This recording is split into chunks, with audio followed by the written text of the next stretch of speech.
Добро, еве јас ќе земам збор, кратко, ме инспириравте. Ја знаев за вашите проблеми, но не знаев дека се толку катастрофални. Мислам дека два концепта пројавуваа во вашето излагање, ако можам така да ги кажам како хайлайт, тоа е сегрегација и интерпретација. Мислам дека еве јас како професор по право никако не можам да сватам како тоа чисти етнички паралелки во Источна Македонија се сегрегација, а чисти етнички паралелки во Западна Македонија се човеково право. Тоа ни член на комисијата, ни по Уставниот суд, па ниту Страсбур може да ми го објасни. И мислам дека тука имаме како држава двојни стандарди, или ќе воведуваме југословенски модел кој што функционираше, или ќе одиме кон, затоа што јас според мене мислам дека и двете се сегрегација. И ако правите во Источна Македонија чисти етнички паралелки на ромчиња, а во Западна чисти етнички паралелки на албанчиња, тогаш имате и таму сегрегација. Не може едното да го дефинираме дека е човеково право, а другото дека е сегрегација.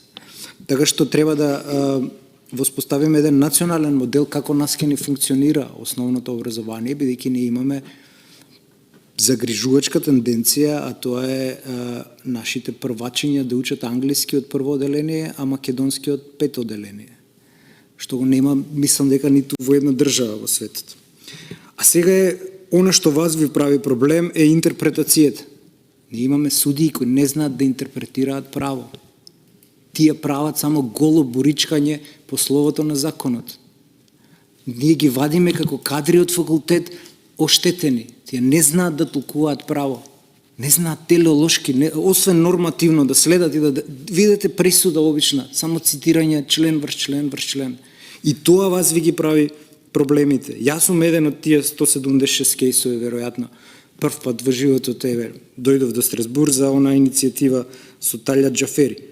И оваа меѓуресорска комисија, мислам дека ние како држава треба да се одважиме да направиме келеш тефтер на судии. И не само вака систем, не постои систем според јуриспруденција, школа направен реализам, нема систем. Луѓе се во системот, судот е зграда. Луѓе со име и презиме. Еве овие притворски предмети да ги земеме. Па кои се тие судии, ги знаеме кои се, од првостепен до апелација до врховен.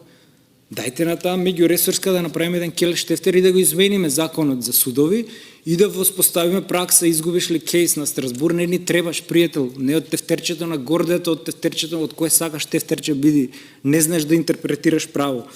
Од тука и друго, ние имаме стерилен модел на судскиот совет, кој да те изберате многу добро и многу лесно, но да те разрешате ѓаволски тешко.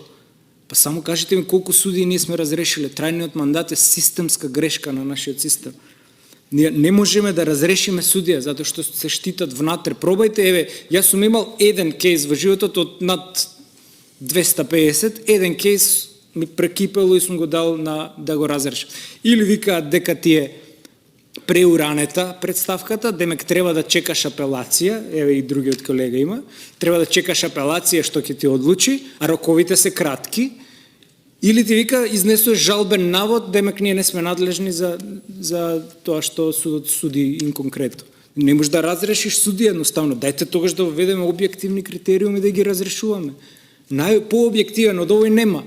Само во еден предмет имате минимум 4-5 судии кои постапувале, од основен преку апелационен, ај врховен да не го зимам. Значи, ние имаме системска грешка на коруптивно судство, кое што ви ги прави вашите проблеми по тоа.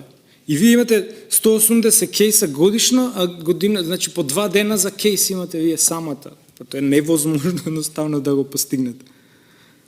Од тука, јака ви душа како постапувате, а ние како пратеници, без оглед од која партија сме, мислам дека со наредниот ребаланс треба минимум 10 вработувања да имате на стафери, ако не ние од собрание да ви позајмиме, ние 300 луѓе имаме, цела фабрика имаме тука на стафери, така да можеме да ви позајмиме 10 луѓе таму. Ви благодарам.